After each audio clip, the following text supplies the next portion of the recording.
When most people think of catechisms, they think of religious training tools. However, catechisms have been used for training in many subjects in our history. I was recently introduced to the Elementary Catechism on the Constitution of the United States by Arthur J. Stansbury. While I've not been through the entire catechism, what I have read showed me that this is an excellent teaching tool, not only for the young people whom it was intended to reach, but for adults and seniors as well. So we'll look at this catechism next on the Constitution Study. Love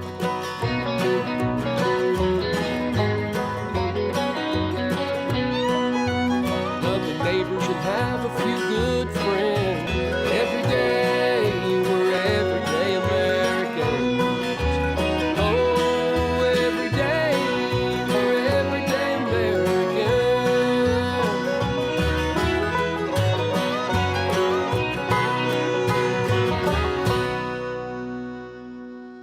Hello there, everyday Americans. Paul Engel here with the Constitution Study, where we read and study the Constitution, teach the rising generation be free. And I've been teaching and training people getting close to 3 decades.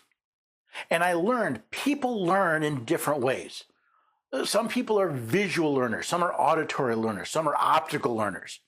Some prefer stories, some prefer analytics. Well, some prefer catechisms. When I heard about this catechism, I kind of put it on my list of something I needed to look at, but didn't really have the time. And I finally got to it and said, wow, this is something I need to bring to you. One, because it may be something you can use to help learn about the Constitution or teach somebody else in your family or friends about the Constitution. It's something we shouldn't lose. So let's take some time, and I'll talk more about the website and all that other stuff at the end. But right now, let's take a look at this catechism on the Constitution. We often bemoan the lack of a good education in civics in the Constitution the American education system provides. As I read Mr. Stansbury's catechism, I realized it's not a new phenomenon. Mr. Stansbury published his catechism in 1828, explaining in the preface that a people living under a free government which they have themselves originated should be well acquainted with the instrument which contains it needs not be proved. Yes, it should be obvious that a people living under a free government they created should have a more than passing acquaintance with the document that created it. Yet today in America, the Constitution is not taught in our primary education, our secondary education, or even in the higher education of law. Many people today believe that the Constitution is simply too difficult to read and understand without the higher education one obtains to be an attorney or a judge. Mr. Stansbury pointed out that this excuse would not be enough to justify our lack of education. Were the system indeed very cumbrous and extensive, running into minute detail and hard to be retained in the memory, even this would be no good reason why pains should not be taken to understand and to imprint it upon the mind. However, the Constitution is not a complicated document. It is not difficult to read. So what excuse do the American people have for being so ignorant of it? But when its principles are simple, its features plain and obvious, and its brevity surpassing all example, it is certainly a most reprehensible negligence to remain in ignorance of it. Are the American people negligent in our education? Based on what I've observed of those who discuss the Constitution at all, I'd have to say yes. Now, you may think that our constitutional illiteracy is a new phenomenon, but you would be wrong. A mere 40 years after its adoption, the citizens of this great country were generally ignorant of the Constitution. Yet how small a portion of the citizens of this republic have even a tolerable acquaintance with their own Constitution.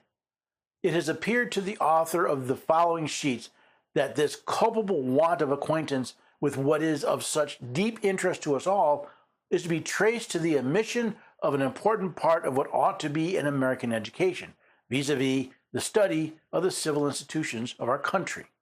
It seems our lack of education is not only a perennial problem, but a long-standing one as well. We prize them, it is true, and are quite enough in the habit of boasting about them. Would it not be well to teach their elements to those whose best inheritance they are?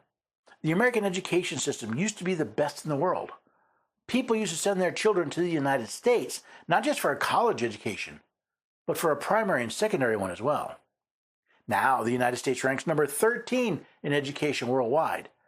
But it appears even when our education system was the envy of the world, what we taught our children about civics and the Constitution was still lacking. If a free country is our inheritance, should we not teach the elements that make it so to those who will inherit it from us. What can we do to improve this situation? Mr. Stansbury had an idea. Following work has been prepared with a view to such an experiment. It is written expressly for the use of boys, and it has been the aim and effort of the writer to bring down the subject completely to a level with their capacity to understand it. It's true that in 1827 such education was focused on boys, not girls. But the point here is that this catechism was designed for young people. It was not reserved to those who could afford a higher education, or even for those for whom secondary education was an expectation. This tool was written so the subject could be understood by 19th century boys. I would hope that Americans would be at least as capable of understanding the material today as they were almost 2 centuries ago. Whether he has succeeded, the trial must show. He has purportedly avoided all abstruse questions and has confined himself to a simple common sense explanation of each article. Mr. Stansbury avoided the more abstruse or difficult to understand questions, focusing on the basic common sense understanding of each part of the Constitution. That is yet another reason why our excuses for not being familiar with it rings hollow. It is very possible some inaccuracies may be discovered, and should this be the case, they shall be carefully corrected should the work be so far approved as to reach another edition. Mr. Stansbury, like us all, was human. That means it was possible for him to make mistakes. The fact that he recognized this and made accommodation for future corrections says a lot about both his character and our ability to trust what he is teaching. In the meantime, he cannot but indulge the hope that in laying this little offering upon the altar of our country, he has rendered her an acceptable service. This is another example of Mr. Stansbury's apparent humility. He sees this catechism as an offering made to his country, with the hope that his service is acceptable to her. Would the American people also make an offering to their country? An offering of time and effort to become acquainted with the Constitution? There are several ways in which we can educate ourselves and our children. I endeavored to create one of those when I wrote my book, The Constitution Study, back in 2020. Mr. Stansbury used another technique, a catechism. Now, most people think of catechism as a form of religious instruction. While many denominations use catechisms in their education, to catechize someone, according to Merriam-Webster's Online Dictionary, is to instruct systematically, especially by question, answer, and explanation and corrections. A catechism is a question and answer form of education. But why use a catechism to learn about the Constitution?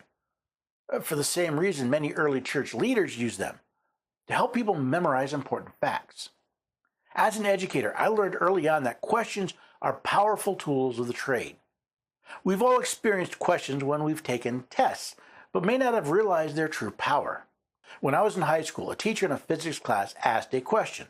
It was a yes or no question, meaning I had a 50-50 chance of getting it right. So I put my hand up. Now, when the teacher pointed to me, I gave my answer, which was correct. Then the teacher asked me a follow-up question. Why? I was caught. I didn't know why. I hadn't even thought about why. It just seemed to be the right answer, so I gave it. But now I'm being asked to prove my work. While I stood there struggling to figure out why, other students raised their hand to answer, but the teacher said, wait, give him a chance.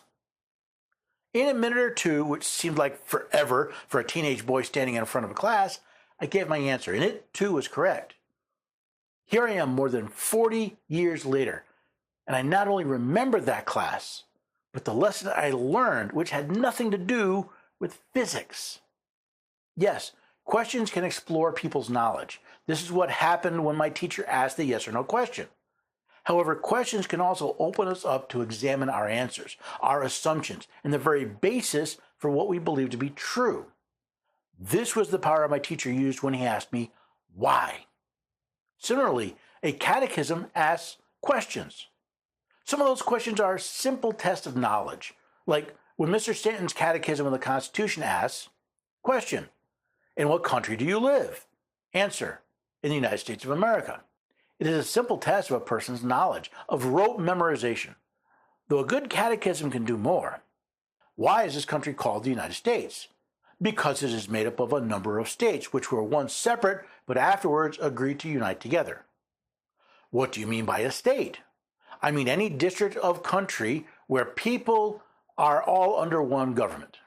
By using a question and answer format, the catechism is meant to educate the student. Something about that format also assists in memorization. I think the most powerful feature of catechism is the personalization of the information. Sure, at first you are given the answer, but do you agree with it? Is there a point to be argued? Also, since catechisms generally go from simpler to more complex questions and answers, the student has the ability to build their knowledge not on the abstract, but in the context that has already been established in the catechism. Is some government necessary in every country? Certainly. Without it, nobody would be safe. Not only our property, but our lives would be in danger. Cannot all people of the country govern themselves? If every man was perfectly virtuous and knew what would be best for himself and others, they might. But this is far from being the case, and therefore, the people of every country are and must be governed. How is this done? Laws are made, which all must obey. Whoever disobeys them is punished. Do you see how idea is built upon idea, precept upon precept? That's one of the features of Mr. Stansbury Catechism that I find so beneficial. Now, I did not know about the Elementary Catechism on the Constitution of the United States when I was originally studying the document, yet I still find it helpful. Some of the questions forced me to examine my understanding of the Constitution and make sure I could justify my position. For example, one question is, who is to determine whether any law is contrary to the Constitution or not? The people themselves? No, but certain persons who they have appointed, called judges of the Supreme Court of the United States. This answer is only partially correct. No, the people themselves are not the arbiters of what is constitutional, but the justices of the Supreme Court have not been delegated that power either. But since the power is not prohibited by the Constitution of the states, they retain the power to determine if a law is contrary to the Constitution. People learn in different ways. Some prefer reading books while others watching videos. Some prefer more academic instruction while others like a more plain-spoken approach. Whether you are a new student of the Constitution or a long-time one, whether an attorney, judge, or just a plain, everyday American citizen, I recommend spending some time with the Elementary Catechism on the Constitution of the United States. As the supreme law of the land, from Article 6, Clause 2, it is very useful to know what trumps the acts of our government, or as Mr. Stansbury put it, that a people living under a free government which they have themselves created should be well acquainted with the instrument which contains it need not be proved. We claim to be living under a free government. Should we not be well acquainted with the Constitution that created it? What's the old saying? You can't teach an old dog new tricks. Well, this old dog learned a new trick, the trick of catechism, a structured form of question and answer designed to educate. I found this one and I wanted to share it with you. Now, if you want to find it, it's a Google book, so you can go to the website, constitutionstudy.com, look at the article, and you'll find links to the Google document. It's not the greatest scam, but you can at least read it. But it may be something we can use, something we can reproduce, something we can use as tools to help others to learn and study the Constitution. Sounds like a good idea to me. I mean, after all, the purpose of the Constitution study is to help people read and study the Constitution. Maybe a catechism is a good way for them to study and understand it. That's what we try to do here. So I send people to the Constitution Study website to learn, to ask me questions so I can give them answers. Seems like it works pretty well. While you're at the website, though, maybe check out the store. Maybe look at a book or a mug, something that helps support the work we're doing here. Maybe you just want to donate to the cause. I don't take a salary from all this. I pay for all of this. So anything you purchase, anything you can donate helps the cause and helps you put on more and more of these episodes. I'm also trying to do more and more in-person events, and they take time and money too. So again, check it out. You can also support me with your cell phone. Go to patriotmobile.com/constitution and join America's only Christian conservative wireless provider. You get great 3G, 4G, and 5G coverage, great customer support, good prices, and best of all, you're not supporting organizations that are attacking our rights, but ones that are supporting our rights, including the Constitution study. Maybe a catechism isn't for you. Well, check out The Miracle of America. Go to constitutionstudy.com/1776 study guide. I made a deal with the owner. You get a free lessons, 12 lessons that talk about the history, the foundations of what led to our founding fathers building the Constitution. And as I said, I made a deal with the owner. You get a free lesson.